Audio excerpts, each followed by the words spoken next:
وشر الأمور محدثاتها وكل محدثة بدعة وكل بدعة ضلالة وكل ضلالة في النار. يقول الله تبارك وتعالى في محكمه التنزيل العظيم والفرقان المجيد: أعوذ بالله من الشيطان الرجيم. بسم الله الرحمن الرحيم.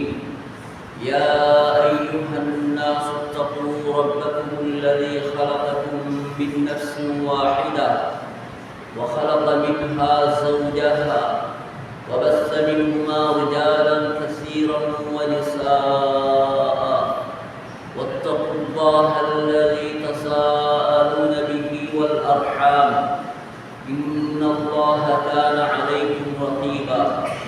وقال تعالى: يا أيها الذين آمنوا اتقوا الله وقولوا قولا سديدا يصلح لكم أعمالكم ويغفر لكم ذنوبكم ومن يطع الله ورسوله فقد فاز فوزا عظيما. وقال تعالى: يا أيها الذين آمنوا اتقوا الله حق تقاته ولا تموتن إلا وأنتم مسلمون. எல்லா புகழும் எம்மை படைத்தாளுகின்ற ஏக இறைவனாம் அல்லாஹ் ஒருவனுக்கே சொந்தமாகும். அவனை போற்றி புகழ்ந்தவராக, அவனை துதித்தவராக, அவனது திருநாமம் கூடி இந்த உரையை நான் ஆரம்பம் செய்கின்றேன். கண்ணியத்துக்குரிய அல்லாஹ்வின் நல்லடியார்களே, இஸ்லாமிய சகோதரர்களே, அல்லாஹ்வை அஞ்சி அவனை பயந்து கொள்ளுமாறும் நாம் செய்கின்ற அமல்களை இக்லாசுடன் நாம் செய்வதன் மூலம் இறை தூதரின் வழிகாட்டலை பின்பற்றி நாம் செயல்படுத்துவதன் மூலம் அங்கீகரிக்கப்பட்ட அமல்கள் புரிந்த நல்லடியார்களாக எங்களை மாற்றிக்கொள்ள வேண்டும் என்றும் இந்த நல்ல சந்தர்ப்பத்தில் எனக்கு உங்களுக்கு நான் வசியத் செய்கின்றேன். அன்புக்குரிய சகோதரர்களே, அல்லாஹ் ரப்பல் ஆலமீன் அவனை ஏகத்துவப்படுத்தி அவனை ஒருமைப்படுத்துகின்ற நன்னோக்கின் அடிப்படையில் தான் இவை படைத்திருக்கின்றான். நாம் புரிகின்ற ஒவ்வொரு இபாதத்துகளிலும் மன தூய்மையின் அடிப்படையிலும் அல்லாஹ்வின் திருப்தியை அடைந்து கொள்ள வேண்டும் என்ற லட்சிய நோக்குடன் இறைத்தூதர் ஸல்லல்லாஹு அலைஹி வஸல்லம் கற்றுத்தந்த அவர்கள் நடைமுறைப்படுத்தி காட்டிய அந்த விழுமியங்களை பின்பற்றிய வகையில் அமைகிற பொழுது நாம் அல்லாஹ்வை ஒருமைப்படுத்தியவர்களாக மாறிவிடுகிறோம். وَمَا خَلَقْتُ الْجِنَّ وَالْإِنسَ إِلَّا لِيَعْبُدُونِ. ஜின் இனம், மனித இனம் ஆகிய இரண்டு இனத்தையும் என்னை வணங்குவதற்காக, என்னை ஒருமைப்படுத்துவதற்காகவே நான் படைத்திருக்கிறேன் என்று அல்லாஹ் அவருடைய திருமறையில் குறிப்பிடுகிறான். இதற்கு முஃபஸ்ஸிரீன்கள் கவிஞர்கள் விளக்கமூட்டல் செய்கிற பொழுது இந்த லியஅபுதூன் என்பது லியுவஹ்ஹிதூனி பில் இபாதா, வணக்கங்களின் மூலம் என்னை ஒருமைப்படுத்துவதற்காக என்று அவர்கள் தஃப்சீர் செய்வதை நாம் பார்க்கின்றோம். எனவே நாம் படைக்கப்பட்ட பிரதான நோக்கம் என்பது அல்லாஹ்வை மாத்திரம் வணங்குவதன் மூலம் அவனை ஒருமைப்படுத்துவதுதான் என்பதை இந்த சந்தர்ப்பத்தில் நம்முடைய ஆழ் மனங்களில் நாம் பதித்துக் கொள்ள வேண்டும். கண்ணியத்துக்குரிய சகோதரர்களே, இந்த உலகிலே நாம் செயல்படும் பொழுது, நாம் இபாதத்துகள் புரியும் பொழுது, அது தொழுகையாக இருக்கலாம், நோன்பாக இருக்கலாம், ஜக்காத்தாக இருக்கலாம், ஹஜ்ஜாக இருக்கலாம். இபாதத்துகளினுடைய கோலங்கள் வித்தியாசமாக இருந்தாலும் அவற்றை எந்த மனநிலையோடு நாம் புரிய வேண்டும் என்பதை அல்லாஹ் தஆலா அவனது திருமறையில் மிக தெளிவாக நமக்கு சொல்லி இருக்கின்றார். வமா உமிரு இல்லா லியஅபுதுல்லாஹ முக்லிஸீன லஹுத்தீன். அவர்கள் தூய மனதுடன் அல்லாஹ்வை வணங்க வேண்டும் என்று கட்டளையிடப்பட்டிருக்கிறார்கள் என்று அல்லாஹ் குறிப்பிடுகிறார். அன்புக்குரிய சகோதரர்களே, இன்னல்லாஹ தய்யிபுன் லா யக்பலு இல்லா தய்யிபா. நிச்சயமாக அல்லாஹ் அவன் தூய்மையானவன், தூய்மையானதை தான் ஏற்றுக்கொள்வான்.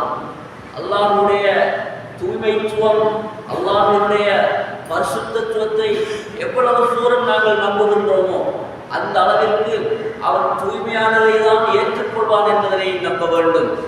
எங்களுடைய அமல்கள் எல்லாம் தூய்மை உள்ள அமல்களாக இருக்க வேண்டும். பரிசுத்தமான செயற்பாடுகளாக எங்களை நாம் மாற்றிக்கொள்ள வேண்டும்.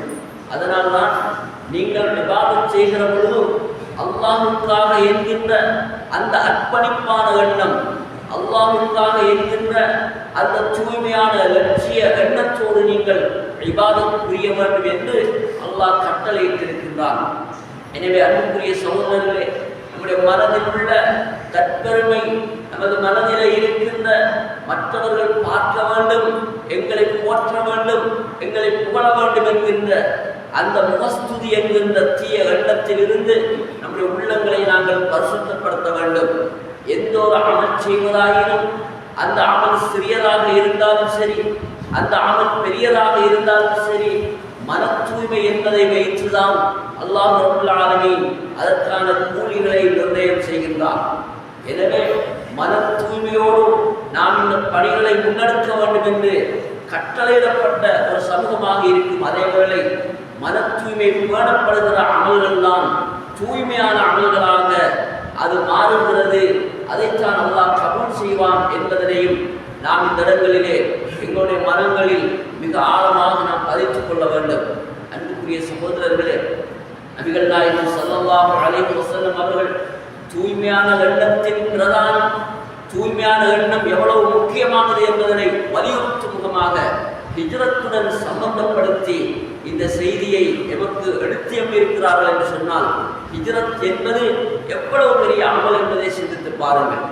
அல்லாஹ்வுடைய தீனுக்காக, அல்லாஹ்வுடைய தீனை உயிர்ப்பிக்க வேண்டும் என்பதற்காக இந்த ஊரிலே வாழ்ந்தால் அல்லாஹ்வுடைய மார்க்கத்தை நடைமுறைப்படுத்த முடியாமல் போய்விடுகிறது என்பதற்காக வேண்டி வஜ்ஹில்லாஹ், அல்லாஹ்வுடைய திருப்தியை நாடி ஒருவன் தன்னுடைய பிறந்த நாட்டை விட்டு, தான் பிறந்த மண்ணை விட்டு, தன்னுடைய சொந்த பந்தங்களை இழந்து அவன் இஸ்லாத்தை பரப்புவதற்காக, இஸ்லாமிய அடிப்படையில் வாழ வேண்டும் என்பதற்காக ஒரு சுற்றுச்சூழல் பரிசுத்தமாக இருக்கக்கூடிய, சாதகமாக இருக்கக்கூடிய ஒரு இடத்தை நோக்கி போவதுதான் ஹிஜ்ரத் என்பதாகும். இந்த அமல் நபி அவருடைய காலத்தில் பல கட்டங்களில் இடம்பெற்றதனையும் அதை நபி அவர்கள் இஹ்லாஸோடு சம்பந்தப்படுத்தி சொன்ன வரலாற்றை நாம் பார்க்கின்றோம். என்றால் மக்காவிலிருந்து மதீனாவுக்கு அல்லாஹ்வுக்காக வேண்டி என்று ஹிஜ்ரத் செய்த அந்த நபி தோழர்களுடைய உள்ளங்களில் ஒரு சில உலக ரீதியிலான சிந்தனைகள் வந்த பொழுது நபி அவர்களுக்கு அது வகையாக அறிவிக்கப்பட்டது. மன தூய்மை இழப்பதன் மூலம் மகத்தான நன்மைகளை தன் தோழர்கள் இழந்துவிடக்கூடாது என்பதற்காக எந்த அமல் ஏற்றுக்கொள்ளப்படுவதாயினும் அது இஸ்லாமின் தூய எண்ணத்தின் மீது கட்டியெழுப்பப்படுவது என்பது பிரதானமான விடயம் என்பதை உணர்த்துவதற்காகவும் நபி அவர்கள் சஹாபாக்களுக்கு மத்தியில் இந்த செய்தியை சொன்னார்கள். அதுதான் ஒவ்வொரு அமலுக்கும் நியத் அவசியம் என்பதற்கு இமாம்கள் தலீலாக முன்வைக்கின்ற ஒரு சான்றாதாரமாக இருந்து கொண்டிருக்கின்றன. தங்களுடைய கிதாபுகளை எழுதுவதற்கு எந்த தலைப்பில் எழுதுவதாக இருந்தாலும் முதலிலே இந்த ஹதீஸுன் நிய்யாவை, இன்னமல் அஅமாலு பின்னியாத் என்கின்ற அந்த ஹதீஸையே இமாம்கள் முதலில் எழுதுகிறார்கள் என்று சொன்னால், இஹ்லாஸ் என்பதனுடைய முக்கியத்துவத்தை உணர்ந்ததனுடைய வெளிப்பாடுதான் அது என்பதை நாம் புரிந்து கொள்ள வேண்டும். நபி அவர்கள் சொன்னார்கள், இன்னமல் அஅமால் பின்னியாத், நாம் செய்கின்ற எந்த அமலாக இருந்தாலும் இந்த எல்லா அமல்களும் எண்ணங்களை அடிப்படையாக கொண்டுதான் அங்கீகரிக்கப்படுகிறது, அது ஏற்றுக்கொள்ளப்படுகிறது என்று சொல்லிவிட்டு சொன்னார்கள். நிச்சயமாக ஒவ்வொரு மனிதனுக்கும் அவன் எதை எண்ணி செயல்படுகிறானோ அதுதான் கூலியாக கொடுக்கப்படும் என்று சொன்னார். சொல்லிவிட்டு தான் விடயத்தை சொன்னார்கள்.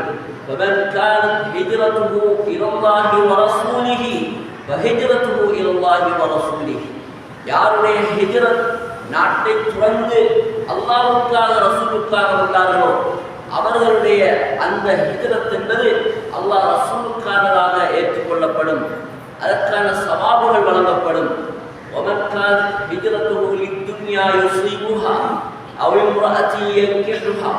அது உலகை அடைந்து கொள்ள வேண்டும், உலக லாபங்களை அடைந்து கொள்ள வேண்டும், அந்த பெண்களை திருமணம் செய்ய வேண்டும் என்ற நோக்கில் யாரை ஹிஜ்ரத் இருக்கிறதோ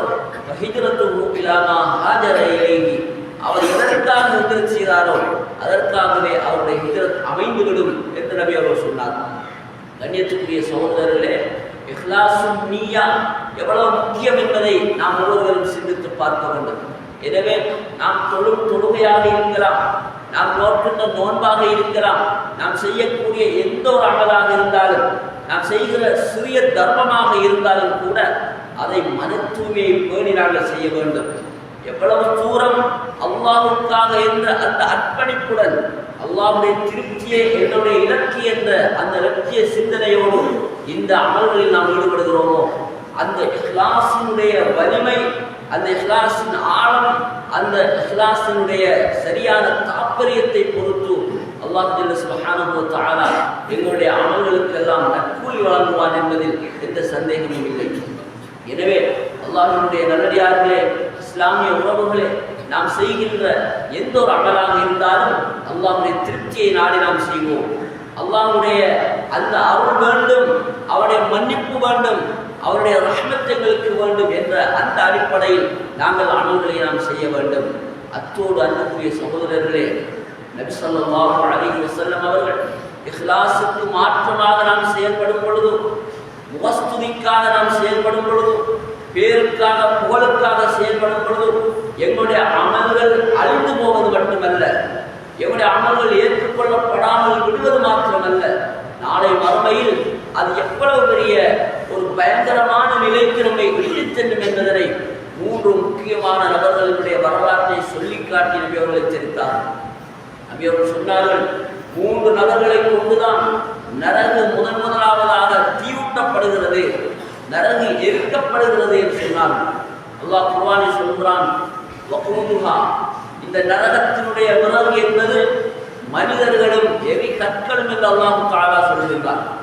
மனிதர்களையும் பெரும் கற்களையும் போட்டுதான் அல்லாஹ் ஜல்ல சுப்ஹானஹு வ தஆலா நரகத்தை எரியூட்டுகிறான் என்றால் அதன் வேதனை என்பது எவ்வளவு பன்மடங்காக இருக்கும் என்பதை சிந்தித்து பாருங்கள். அந்த பயங்கரமான நரகு 3 மனிதர்களை கொண்டுதான் மூட்டப்படுகிறது என்று நபி அவர்கள் சொல்லிவிட்டு சொன்ன அந்த நபர்கள் யார் என்று பார்க்கும் பொழுது எந்த ஒரு மூமினும் பயப்படாமல் இருக்க முடியாது, எந்த ஒரு முஸ்லிமும் அஞ்சாமல் இருக்க முடியாது. அவ்வளவு பெரிய அமல் செய்த அந்த 3 நபர்கள் இஹ்லாஸை இழந்த காரணத்தினால் இப்படி நரகிலே அவர்களை கொண்டு தீ மூட்டப்படுகிறது என்று ரசூலுல்லாஹ் எச்சரித்தார்கள். அதில் முதலாமவர் அல்லாஹ்வுடைய பாதையில் போராடி உயிரை நீத்த ஷஹீத், ஒரு வீர தியாகி, வீர மரணமடைந்த ஷஹீத் என்று ரசூலுல்லாஹ் சொன்னார்கள். அன்புக்குரிய சகோதரர்களே, அவர் கொண்டு நிறுத்தப்பட்டு அவரிடம் விசாரிக்கப்படும் பொழுது அவர் சொல்லுவார், யா அல்லாஹ், உன்னுடைய பாதையில் நான் என் உயிரை நீத்தேன், நான் யுத்தம் புரிந்து இரத்தம் சிந்தினேன் என்று சொல்லுவார். அப்படி இருக்கும் பொழுது ஏன் என்னை நரகத்திற்கு அனுப்புகிறாய் என்று நியாயம் கேட்பார். அப்பொழுது அல்லாஹ் சொல்வான், நீ ஷஹீதானதெல்லாம், நீ என்னுடைய பாதையில் போராடியதெல்லாம் உன்னை மக்கள் வீரன் என்று போற்ற வேண்டும் என்பதற்காக, உன்னை ஒரு தியாகி என்று மக்கள் போற்ற வேண்டும் என்பதற்காக அந்த பங்கு உலகில் கிடைத்து விட்டது. உன்னுடைய இலக்கை உலகில் நீ அடைந்து விட்டாய். உன்னை ஒரு பெரிய போராளி என்று, ஒரு பெரிய தியாகி என்று மக்கள் மகுடம் சூட்டிக் கொண்டார்கள். அது முடிந்து விட்டது, உனக்கு மறுமையில் எந்த விதமான நசீபும் கிடையாது என்று சொல்லி அவரை அல்லாஹ் தஆலா முகம் குப்புற இழுத்துச் சென்று நரகத்தில் வீசுவார், படிப்பார். கண்ணியத்துக்குரிய அல்லாஹ்வின் நல்லடியார்களே, ஒரு ஷஹீதுடைய அந்தஸ்து எவ்வளவு என்று எங்களுக்கு எல்லாம் தெரியும். இஹ்லாஸுடன் போராடி அவர் ரத்தம் சிந்துகிற பொழுது அந்த ரத்தத்தினுடைய துளி இந்த மண்ணிலே வீழ்வதற்கு முந்தைய அல்லாஹ் தஆலா அவருடைய பாவங்களை எல்லாம் மன்னித்து விடுகிறான். சுஹதாக்களுடைய உயிர்கள் பட்சிகளின் வடிவிலே சுவர்க்கத்தினுடைய மரங்களில் பறந்து தெரியும் என்கின்ற நற்செய்தி சொல்லப்பட்ட சிறந்த ஆன்மாக்களுடையவர்கள் தான் சுஹதாக்கள். ஆனால் மன தூய்மை இழக்கும் பொழுது, அந்த எண்ணங்களிலே அசூசிகள் படுகிற பொழுது அது எவ்வளவு பெரிய கேவலத்தை ஏற்படுத்துகிறது என்று சிந்தித்து பாருங்கள். அல்லாஹ் இதை பாதுகாக்க வேண்டும். அதே போன்று அடுத்தவர் யார் என்று நாம் பார்க்கும் பொழுது அவர் அல்லாஹ்வுக்காக வேண்டி மார்க்க பிரச்சாரம் செய்த ஒருவர், அல்லாஹ்வுக்காக வேண்டி அவருடைய மார்க்கத்தை மக்களுக்கு எடுத்துச் சொன்னவர், பிரசங்கங்கள் நிகழ்த்தியவர் என்று ரசூலுல்லாஹ் சொன்னார்கள். அவரையும் நரகத்துக்கு போகுமாறு பணிக்கப்படும் பொழுது அவர் நியாயம் கேட்பார். அப்பொழுது அல்லாஹ் சொல்வான், உன்னை ஒரு ஹதீப் என்று, சிறந்த பேச்சாளர் என்று மக்கள் போற்ற வேண்டும், புகழ வேண்டும் என்பதற்காக நீ அப்படி செய்தாய். அந்த போற்றல் புகழெல்லாம் உலகிலே கிடைத்து விட்டது. உனக்குரிய நசீபை நீ உலகத்தில் அடைந்து கொண்டாய், ஆகிராவில் எதுவும் கிடையாது என்று சொல்லி அல்லாஹ் தஆலா அவரை நிராகரித்து விடுவார். அவர் இறுதியிலே முகம் குப்புற இழுத்து செல்லப்பட்டு தூக்கி வீசப்படுவார். அடுத்தவர் தன்னுடைய சொத்துக்களை வாரி வழங்கிய பெரிய குடைவள்ளல். அவரும் அல்லாஹ்விடத்தில் சொல்வார், யா அல்லாஹ், எனக்கு நீ வழங்கிய சொத்துக்களை உன் பாதையில் நான் செலவு செய்தேன் என்று சொல்வார். அல்லாஹ் சொல்வான், உன்னை குடைவள்ளல் என்று மக்கள் போற்ற வேண்டும் என்பதற்காகத்தான் நீ செய்தாய், எதற்காக செய்யவில்லை. அந்த பேரும் புகழும் உலகத்தில் கிடைத்து விட்டது, ஆகிராவில் உனக்கு எந்த நசீபும் கிடையாது என்று சொல்லி அவரையும் அல்லாஹ் ரப்பல் ஆலமீன் நரகத்தில் தூக்கி வீசுவார். அன்புக்குரிய சகோதரர்களே, இந்த 3 நபர்களுடைய பணிகளை நீங்கள் பாருங்கள். இவர்கள் சமுதாயத்தில் எவ்வளவு முக்கியமானவர்கள் என்பதை சிந்தித்து பாருங்கள். மன தூய்மையை இழக்கும் பொழுதும் அது எவ்வளவு பெரிய விபரீதங்கள் எங்களுக்கு கொண்டு போய் சேர்க்கும் என்பதை சிந்தித்து பாருங்கள். எனவே அல்லாஹ் நம்மை பாதுகாக்க வேண்டும். நாம் செய்கின்ற அமல்கள் ரொம்பவும் குறைவானது. அதில் மன தூய்மை இழந்து விடுவோமானால் எங்களுடைய நிலை என்ன என்பதை நாம் சிந்திப்போம். எனவே நாம் எந்த அமல் செய்தாலும் இஹ்லாஸுடன் அல்லாஹ்வுக்காக என்கின்ற திருப்தியுடன் நாம் செயல்படுவோம். அதுதான் அல்லாஹ்வுடைய கட்டளையாக இருக்கிறது. இதுதான் நபி அவர்களுடைய வழிகாட்டலாக இருக்கிறது. எனவே இந்த விடயத்தில் அல்லாஹ்வுடைய கட்டளைக்கு நாம் கட்டுப்படுவோம். நபி அவர்களுடைய வழிகாட்டலை நாம் பின்பற்றுவோம். எந்த தப்பான எண்ணங்களோடும் அமல் செய்யாமல் அல்லாஹ்வுக்காக என்கின்ற தூய எண்ணத்தோடு அமல் செய்து வெற்றி பெறும் வாய்ப்பை அல்லாஹ் நம் அனைவருக்கும் தந்தருள் புரிவானாக. ஆமீன் ஆமீன் யா ரப்பல் ஆலமீன். வாஹிரு தஅவானா அல்ஹம்துலில்லாஹி ரப்பில் ஆலமீன்.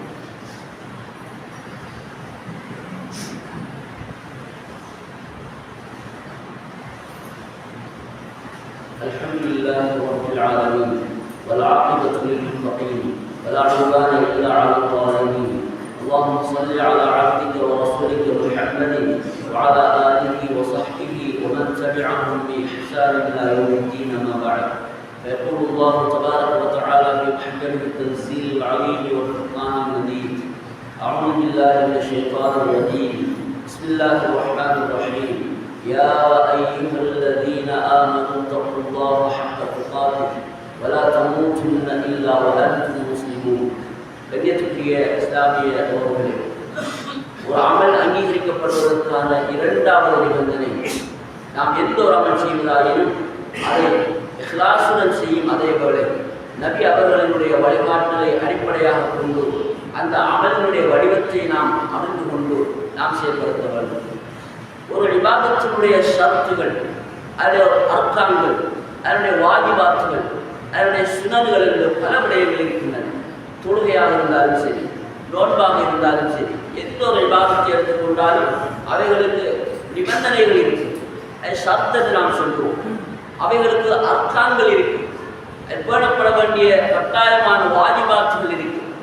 அதை பேணி நடக்கும் பொழுது அந்த அமல் இன்னும் வீரியமடையும் என்ற அடிப்படையிலான சுன்னாக்கள் இருக்கின்றன. இவைகள் எல்லாவற்றையும் நாங்கள் அறிந்து அதன் அடிப்படையில் நாம் செயல்படும் பொழுதுதான் அந்த இபாதத் அல்லாஹ்விடத்தில் அங்கீகாரம் பெறும். ஏனென்றால் நபி அவர்கள் சொன்னார்கள், என்னுடைய வழிகாட்டல் இல்லாத, என்னுடைய கட்டளை இல்லாத எந்த ஒரு அமலை செய்தாலும் அது புதுமையாக மாறும், அது நிராகரிக்கப்பட்டுவிடும் என்று நபி ஸல்லல்லாஹு அலைஹி வஸல்லம் எச்சரிக்கை செய்திருக்கிறார்கள். எனவே மதிப்புக்குரிய சகோதரர்களே, நபி அவர்களுடைய வழிகாட்டல் இல்லாமல் புதிதாக ஒன்றை உருவாக்குவதும் பாவம். நபி ஸல்லல்லாஹு அலைஹி வஸல்லம் அவருடைய வழிகாட்டலுக்கு மாற்றமாக இருப்பதை செய்வது பாவமாகும். அந்த அடிப்படையில் நபி அவருடைய சுன்னாவை நாம் பேணி நடந்து கொள்ள கடமைப்பட்டிருக்கின்றோம். தொழுகை என்பதை சொல்லும் பொழுது சல்லு கமா ரஅய்துமூனி உஸல்லி, நான் தொழ கண்டது போல் நீங்கள் தொழுங்கள் என்று நபி அவர்கள் சொல்லியிருக்கின்றார்கள். ஹஜ்ஜுடைய வழக்கங்களை பற்றி சொல்லும் பொழுது குது அன்னி மனாசிக்கக்கும், இந்த ஹஜ்ஜுடைய வழக்கங்களை என்னிடமிருந்து கற்றுக்கொள்ளுங்கள் என்று ரசூலுல்லாஹ் சொல்லியிருக்கிறார்கள். பொதுவாக அல்லாஹ் ரப்பல் ஆலமீன் நீங்கள் இறை தூதரை பின்பற்றுங்கள் என்று அல்லாஹ் சொல்லியிருக்கிறார். எனவே எந்த ஒரு இபாதத்தாக இருந்தாலும் அதன் அசல் வடிவங்களை நபி அவர்களுடைய வழிகாட்டலில் இருந்துதான் நான் புரிந்து கொள்ள வேண்டும். இல்லை என்று சொன்னால் எவ்வளவு இஹ்லாஸோடு செய்தாலும் கூட அது ரசூலுல்லாஹ்வினுடைய முன்மாதிரிக்கு மாற்றமாக இருக்கும் பொழுதோ, அவருடைய வழிகாட்டலுக்கு மாற்றமாக இருக்கும் பொழுதோ அந்த இபாதத்தை அல்லாஹ் ரப்பல் ஆலமீன் தூய்மையற்ற இபாதத்தாக கருதுவார். அதை தூக்கி அல்லாஹ் வீசிவிடுவார். நாங்கள் நாளை மறுமையில் மிகப்பெரிய சஞ்சலத்துக்குரியவர்களாக மாற வேண்டிய சூழ்நிலை ஏற்பட்டுள்ளது. ஆமிலத்துன் நாசிபா, சில முகங்கள் நரகத்தில் நுழையும் என்று எச்சரிக்கின்ற இந்த வசனத்திலே ஆமிலத்தும் நாசிபா, அமல் செய்து களைப்படைந்த முகங்கள் என்பதற்கு சில முஃபஸ்ஸிரீன்கள் பெரும் பெரும் அமல்கள் செய்திருப்பார்கள். ஆனால் அதிலே அல்லாஹ்வுடைய தூதரின் வழிகாட்டல் இருக்காது.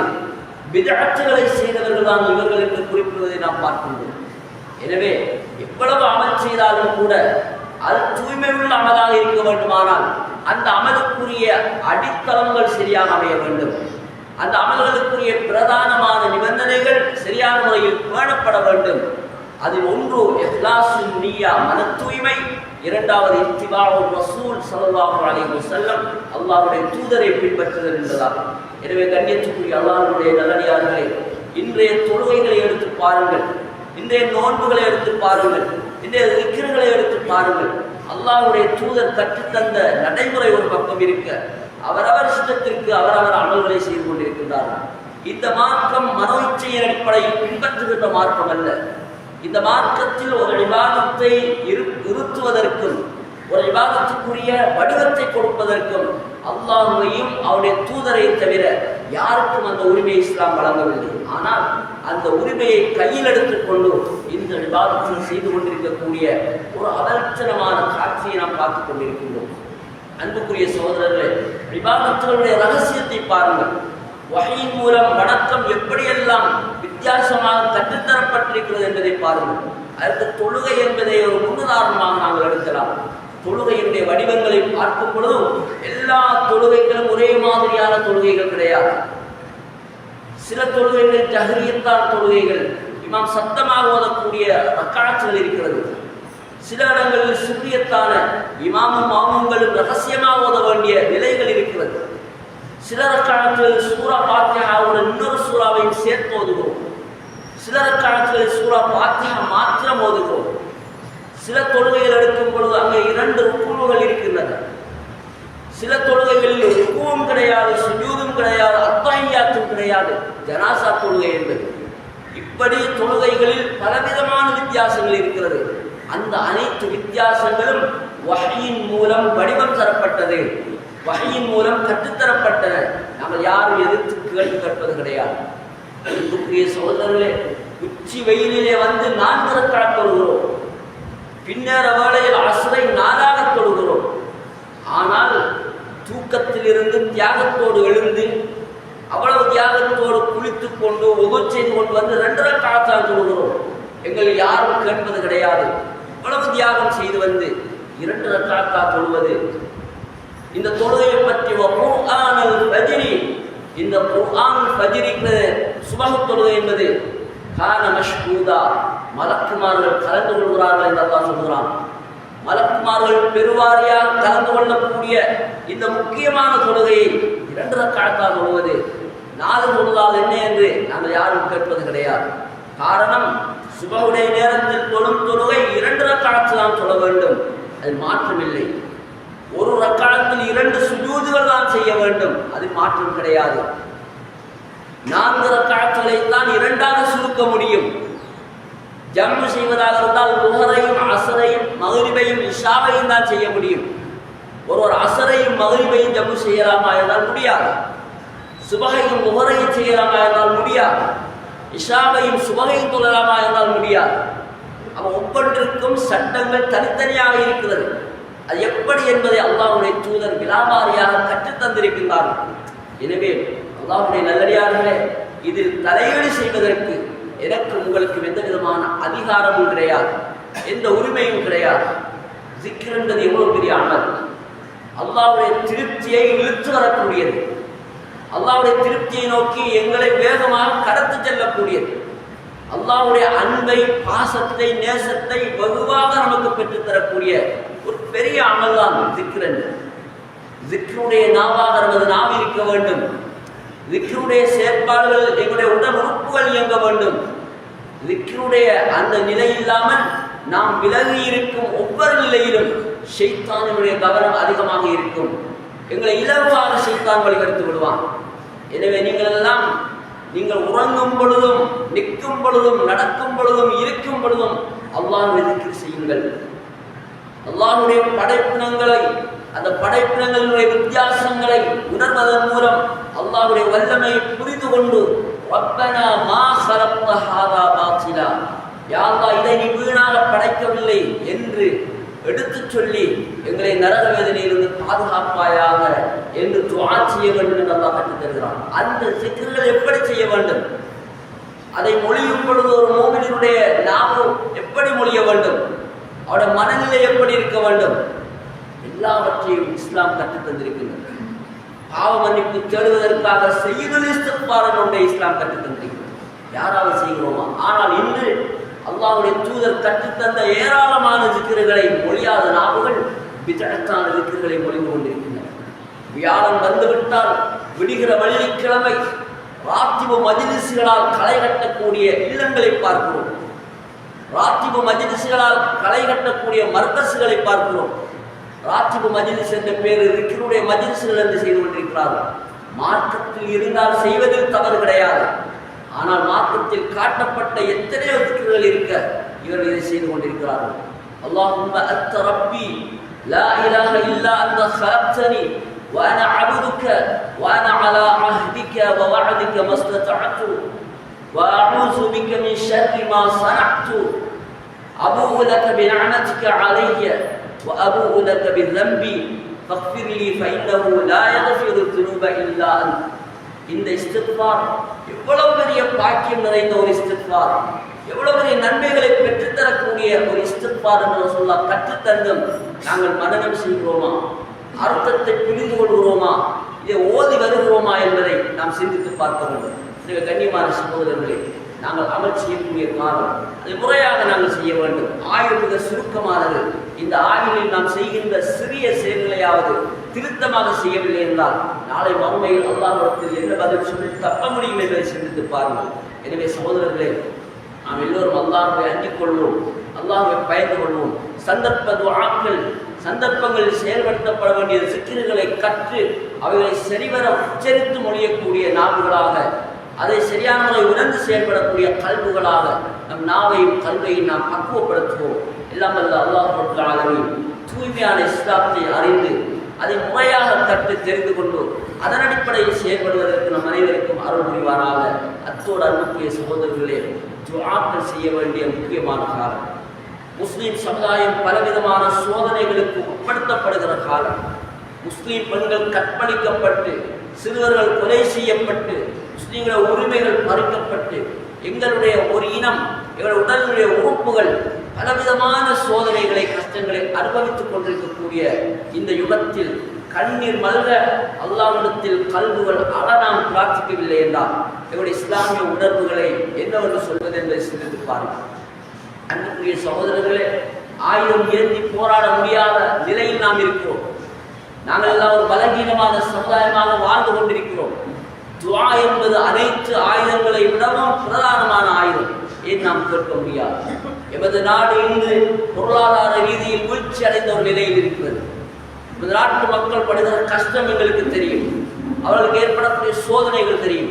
எங்களுடைய பிரார்த்தனைகள் தான் எங்களை ஓரளவேனும் வாழ வைத்துக் கொண்டிருக்கின்றது. கண்ணியத்துக்குரிய சகோதரர்களே, ரப்பு நாடினால் எதையும் செய்யும் ஆற்றல் உள்ளது. ரப்பு நாடினால் ஆட்சிகளை மாற்றுகின்ற ஆற்றலும் இருக்கிறது, பொருளாதார நிலைகளை மாற்றக்கூடிய ஆற்றலும் ரப்புக்கு இருக்கிறது. அவர் நாங்கள் எங்களுடைய நம்பிக்கை என்ன? இன்னல்லாஹ அலா குல்லி ஷைஇன் கதீர், அனைத்தையும் செய்யும் ஆற்றல் உள்ளவனாக அல்லாஹ் இருக்கிறான். நாங்கள் நினையாதவைகளை கூட நடத்தி காட்டும் ஆற்றல் அல்லாஹ்வுக்கு இருக்கிறது. நெருப்பு சுடும் தன்மை உள்ளது, அதை குளிர்ச்சியாக மாற்றியவன் அல்லாஹ் ரப்பல் ஆலமீன். நம்ரூதினுடைய வரலாறு எங்களுக்கு பெரிய பாடம், இப்ராஹிம் நபியினுடைய வரலாறு எங்களுக்கு பெரிய பாடம். எனவே அன்பின் சகோதரர்களே, அந்த ரப்பை நம்பிய சமுதாயம் நாம். அவனை போற்றுவோம், அவனை புகழ்வோம், அவன் மீது முழு நம்பிக்கை வைப்போம், அவன் பக்கம் நாங்கள் முழுமையாக திருப்பிக் கொள்வோம். எல்லாம் அல்லாஹ் ரப்பல் ஆலமீன் அந்த அடிப்படையில் செயல்பட்டு உன்னதமான இஸ்லாத்தை பேணி நடந்து உயர்வடைந்த நல்லடியார்கள் கூட்டத்தில் நம் அனைவரையும் கபூல் செய்வானாக.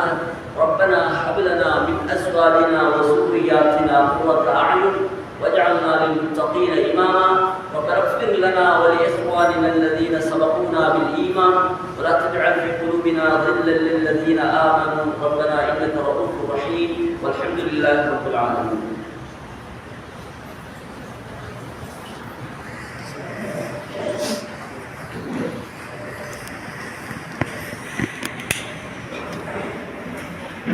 الله أكبر